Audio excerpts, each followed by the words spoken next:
যেহেতু এই মঞ্চ আমার হাতে মাইক তুলে দিয়েছে, আমি গুটি কয়েক কথা বলবো। প্রথমত হচ্ছে এই যে দাবি আজকে নিয়ে রাস্তায় নেমেছেন 22 টেট উত্তীর্ণরা, শুধু আমি মনে করি এতে এই হবু শিক্ষক শিক্ষিকাদের দাবি নয়, এটা পশ্চিমবাংলার প্রাথমিক শিক্ষা ব্যবস্থাকে বাঁচানোর দাবি। তাই হবু শিক্ষক শিক্ষিকাদের সাথে আমিও রাস্তায় নেমেছি। আজকে এসে আমরা এখান থেকে রাজ্যের শিক্ষামন্ত্রী এবং রাজ্যের মুখ্যমন্ত্রীকে যে বার্তা দিতে চাই যে পশ্চিম বাংলার বুনিয়াদী শিক্ষা ব্যবস্থাকে আপনাদের শাসনামলে যেভাবে ধ্বংস করেছেন আর যতটুকু বেঁচে আছে আর ধ্বংস করবেন না। 2012 থেকে 2024 এই সময়কালের মধ্যে পশ্চিম বাংলায় প্রায় 25,000 প্রাথমিক শিক্ষা কেন্দ্রকে আপনারা দায়িত্ব নিয়ে বন্ধ করেছেন শিক্ষক না নিয়োগের মাধ্যমে। আর কত স্কুলকে শিক্ষা প্রতিষ্ঠানকে আপনারা বন্ধ করতে চাইছেন? এই মুহূর্তে প্রায় সারা পশ্চিম বাংলা জুড়ে 1.5 লক্ষের কাছাকাছি শূন্য পদ আছে প্রাথমিক শিক্ষা কেন্দ্রগুলোতে। তো অবিলম্বে আপনাকে প্রাথমিক শিক্ষা ব্যবস্থা বাঁচানোর স্বার্থে রাজ্যের শিক্ষামন্ত্রী এবং মুখ্যমন্ত্রীর উদ্দেশ্যে আমাদের এই মঞ্চের পক্ষ থেকে বার্তা, 50,000 কম করে 50,000 ভ্যাকান্সির নোটিফিকেশন দিতে হবে, 50,000 নিয়োগ দিতে হবে এবং শিক্ষা কেন্দ্রগুলোকে বাঁচাতে হবে। সেই শিক্ষা প্রতিষ্ঠানগুলোতে কারা পড়াশোনা করে?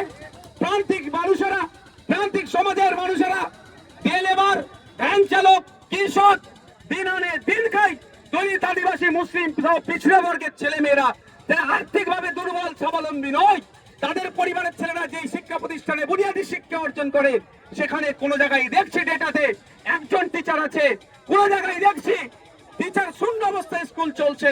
এগুলো অবিলম্বে সেখানে শিক্ষক দিয়ে শিক্ষার পরিকাঠামোর পরিবর্তন করতে হবে। তাই এখানে মঞ্চের যে দাবি, সেই দাবির সাথে আমি শুধু সহমত নয়, আশা করছি রাজ্যের মানুষ সহমত যে অন্তত স্কুল প্রতি একটা করে শিক্ষক নিয়োগ করা হোক, 50,000 ন্যূনতম 50,000 শিক্ষক নিয়োগ করা হোক। আমি এখানে বক্তব্য দীর্ঘায়িত করবো না, এই জায়গাটাও দীর্ঘ বক্তব্য দেওয়ার জায়গা নয়।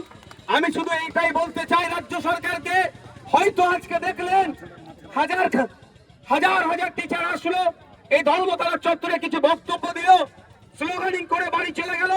এটা দিকে ভাববেন না যে আমাদের কোনো অসুবিধা নয়। আগামী দিনে এই টিচাররা আসবে প্রয়োজনে, যদি আপনি তাৎক্ষণিক ভ্যাকান্সি ঘোষণা না করেন, টিচারের পরিবার আসবে, সিভিল সোসাইটি উঠে আসবে এবং রাজনৈতিক মতাদর্শের ঊর্ধ্বে গিয়ে সমস্ত শ্রেণীর মানুষ রাস্তায় নামবে।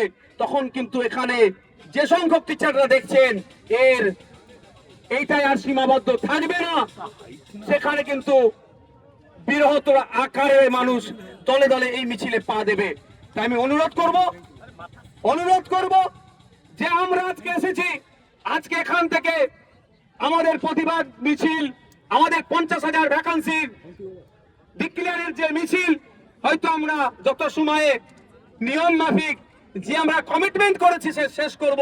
তবে আগামী দিন যদি আসতে হয়, আমি নওশাদ সিদ্দিকী বলছি, আমাদের এই মঞ্চের দাদারা, হবু শিক্ষক শিক্ষিকারা, দিদিরা গণতান্ত্রিক প্রক্রিয়ায় যে আন্দোলন করবে, সেই আন্দোলনে আমি শুধু নয়, বাংলার মানুষকে ঐক্যবদ্ধ হয়ে আমি আবেদন করব এবং হবে।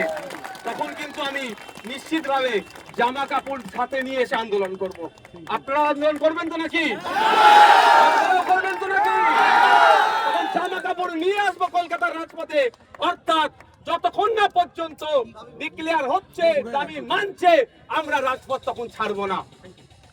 আর আপনারা এটা বলে যায়, আমরা এটা অত্যন্ত আমি সহানুভূতির সাথে বলছি, ভালোবেসে বলছি।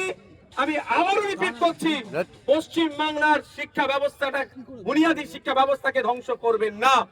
অবিলম্বে যেমন একদিকে 50,000 পরিবার বাঁচবে, 50,000 শিক্ষক নিয়োগ হলে, অপরদিকে এই 50,000 শিক্ষকের জন্য আরো 1 লক্ষ পরিবার আর্থিকভাবে তারা স্বাবলম্বী হবে।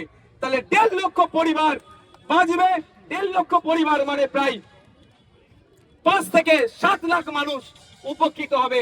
একদিকে যেমন, উল্টো দিকে সাথে সাথে যেখানে আমরা প্রান্তিক সমাজ থেকে উঠে আসছি, আমাদের সেই সংখ্যালঘু অধ্যুষিত ব্লক হতে পারে, দলিত অধ্যুষিত ব্লক হতে পারে, আদিবাসী অধ্যুষিত ব্লক হতে পারে, ঝাড়গ্রাম হতে পারে, সুন্দরবনের প্রত্যন্ত গ্রাম হতে পারে, বা ডুয়ার্সের যে কোনো ব্লক হতে পারে, সেখানকার বুনিয়াদী শিক্ষাটা আমরা বাঁচাতে পারবো।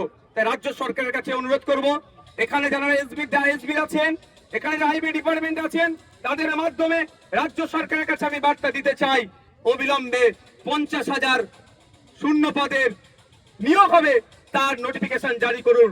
অন্যথায় গৌতম বাবুর ওই ফাঁকা আওয়াজের জবাব কিন্তু গৌতম বাবুকেও দিতে হবে। আমি গিয়েছিলাম, আপনি সেই দিন অফিসে ছিলেন না, আপনাদের বলে যাচ্ছি না বলে এবার আমি পৌঁছে যাব অফিসে। ওনাকে জবাব দিতে হবে যে আপনি বলেছিলেন মিডিয়ার সামনে অ্যালাউ করে যে বছরে বছরে টেট হবে, দুবার করে নিয়োগ হবে, 50,000 পোস্ট আমাদের রেডি আছে, আর আজকে আপনি আমাদের হাতে ললিপপ দিচ্ছেন 13,421-এর ললিপপ আমরা মানবো না।